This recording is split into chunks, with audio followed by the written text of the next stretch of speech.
Oke semuanya, balik lagi sama gue Muhammad Arfan Awal Santoso di Dorpi Indonesia.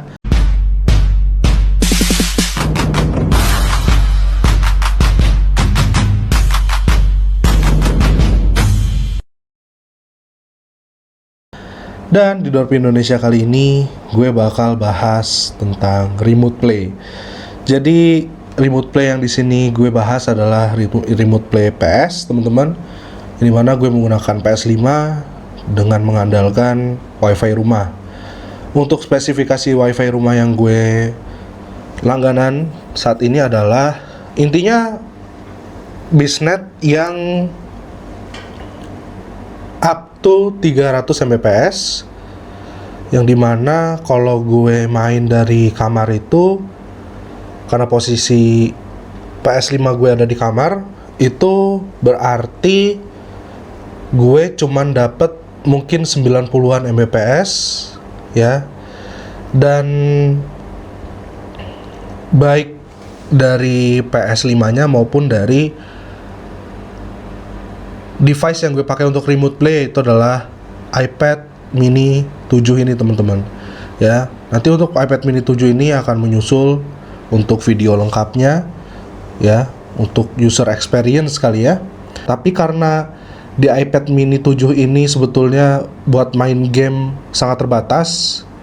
Ya alasannya dari Apple-nya sendiri, itu platform Apple itu game-gamenya tuh cuman segelintir, dan gue nggak banyak pakai device Apple itu untuk main game, terutama MacBook. Jadi gue game AAA yang gue beli secara official di App Store untuk MacBook itu, untuk MacBook ya, tapi bukan untuk Apple device yang lain kayak iPhone dan iPad gitu ya, yang lisensinya sama gitu istilahnya. Itu di MacBook yang lisensinya berbeda dengan iPhone dan iPad itu adalah Resident Evil Village, teman-teman ya. Itu juga gue udah lama nggak mainin, belum tamat sampai sekarang. Jadi kayaknya nggak kepake ya kayak gitu-gitunya. Nah, tapi untuk remote play ini alhamdulillah sangat kepake di device yang sekarang gue lagi gunakan, yaitu adalah ya ini ya, iPad mini 7, teman-teman. Sebelumnya gue sering mainin remote play itu udah lama sih pakai Android devices ya, yang sekarang lagi buat monitoring perekaman sekarang ini gitu loh, yaitu adalah Oppo Find X8. Run smoothly, nggak ada masalah, imersif lah. Tapi lebih imersif lagi kalau kita pakai layar yang ukurannya agak besar seperti iPad mini 7 ini. Jadi secara layar dia agak besar, tapi cukup agak aja, karena dia ini bukan iPad normalnya gitu loh, bukan iPad dengan skala normalnya gitu loh ya. Makanya cukup aja gitu untuk gue main yang istilahnya masih deket-deket gitu ya. Nah kalau misalnya gue main jarak jauh ya mendingan pakai TV nggak sih.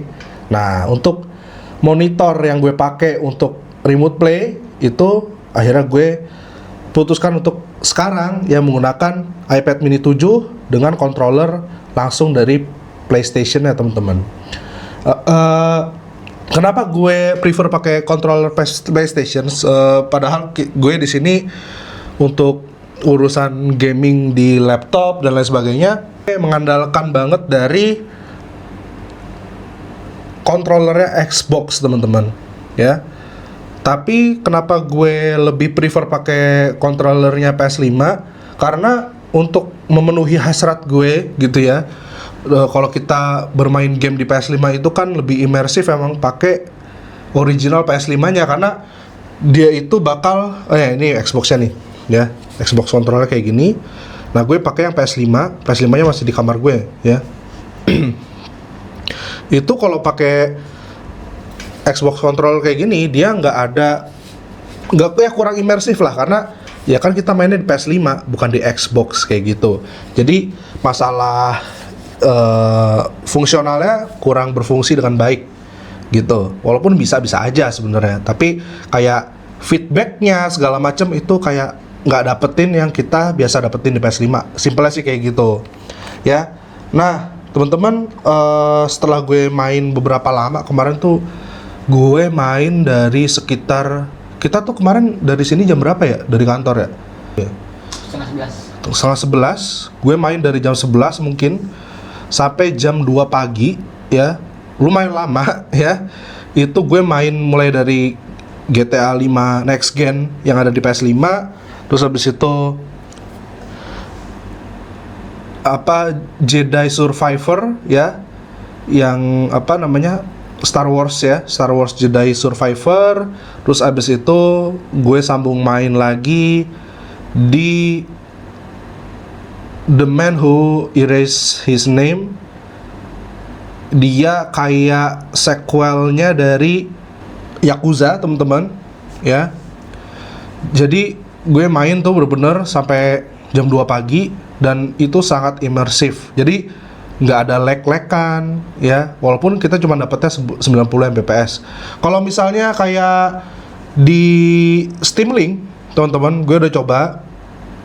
Itu kemarin itu di kantor yang kita bisa dapetin Mbps-nya dari 100 sampai 200-an Mbps. Bahkan di laptopnya itu bisa dapat lebih dari 200 gitu ya, 300-an Mbps. Itu kurang imersif karena pertama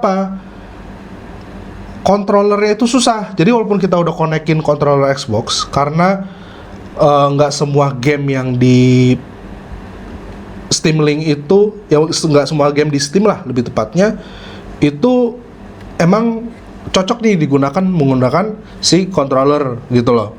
Kontrol apapun gitu loh. Ada yang dia lebih cocoknya menggunakan keyboard gitu loh, teman-teman.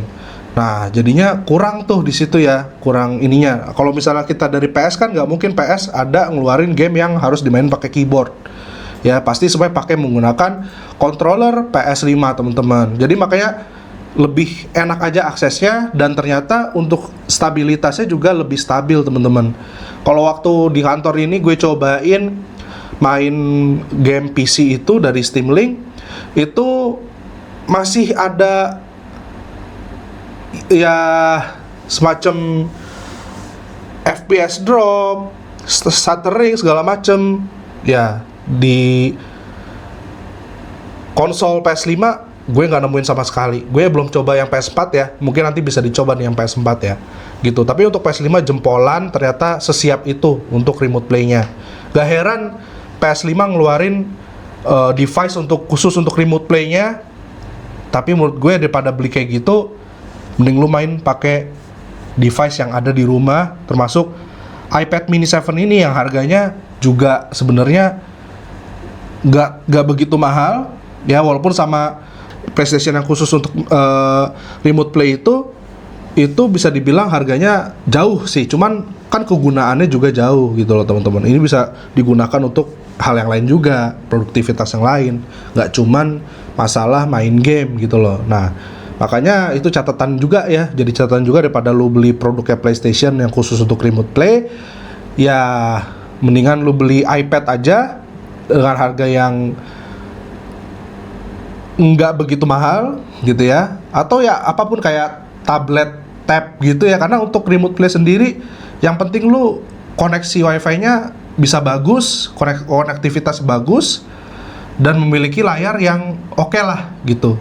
Nah, di sini gue bakal nampilin preview ya guys, untuk kondisi penggunaan si remote play itu semulus apa, kalian bisa nilai sendiri, teman-teman ya gitu. Jadi teman-teman kayaknya zaman sekarang nggak usah sibuk ngerakit PC yang mahal-mahal, cukup kita beli PS, terus habis itu kita punya tablet atau smartphone, kita bisa merasakan bermain game, pengalaman bermain game di manapun, di tempat yang kita ingin gitu. Karena nggak semuanya tuh kita main game konsol di depan layar TV terus, karena ada waktunya. Misalnya sekarang gue udah punya anak, ya anak gue harus tidur, nggak mungkin gue malam-malam nyalain TV buat main game doang. Ya lebih cocok, lebih simpel pakai tablet yang ukuran cuma segini. Gue di cari spot tempat gitu ya untuk bermain game yang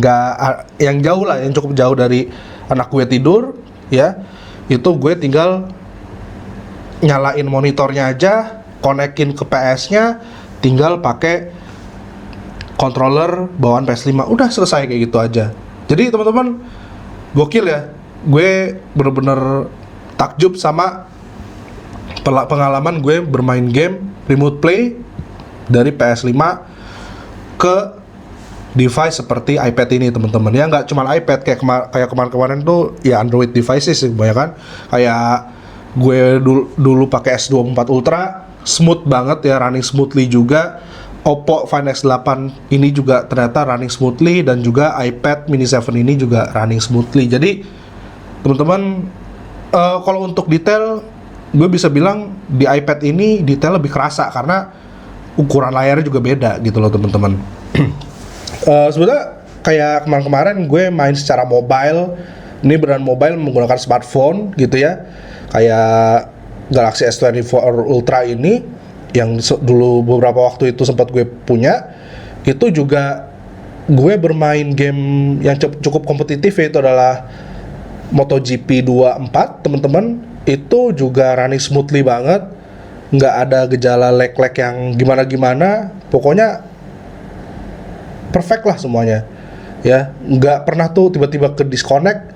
Ya itu intinya, koneksi jaringan wifi kalian tuh harus bagus, dan juga kemampuan untuk menangkap jaringannya atau menangkap konektivitasnya di device kalian juga harus diperhatikan ya. Kalau untuk device tahun jebot mungkin nggak seperti device zaman sekarang yang udah mampu untuk menerima bahkan sampai Wi-Fi 6 kayak gitu-gitu, yang bisa lebih stabil lagi tuh kalau kayak gitu ya gitu. Kalau untuk iPad mini 7 ini sih kayaknya dia belum bisa nerima Wi-Fi 6. Cuman dulu waktu di pengalaman gue S24 Ultra itu bisa menerima Wi-Fi 6, tapi untuk stabilitasnya sendiri nggak ada perbedaan yang cukup signifikan sih sebenarnya gitu, karena toh dari penerimaan Wi-Fi yang ada di PS5 juga sebenarnya itu salah kadarnya banget, nggak sampai Wi-Fi 6 gitu. Mungkin itu juga pengaruh juga gitu ya. Nah gitu. Oke ya guys, teman-teman semuanya, sekian aja untuk review si iPad mini 7 menyusul. Bukan review sih, user experience saja, karena gue cukup takjub juga dengan iPad yang ukuran cuma segini, ternyata seenak itu dipakainya. Oke, jadi sekian aja dari gue Muhammad Arfan Awal Santoso dari Dorp Indonesia. Gue pamit, bye-bye.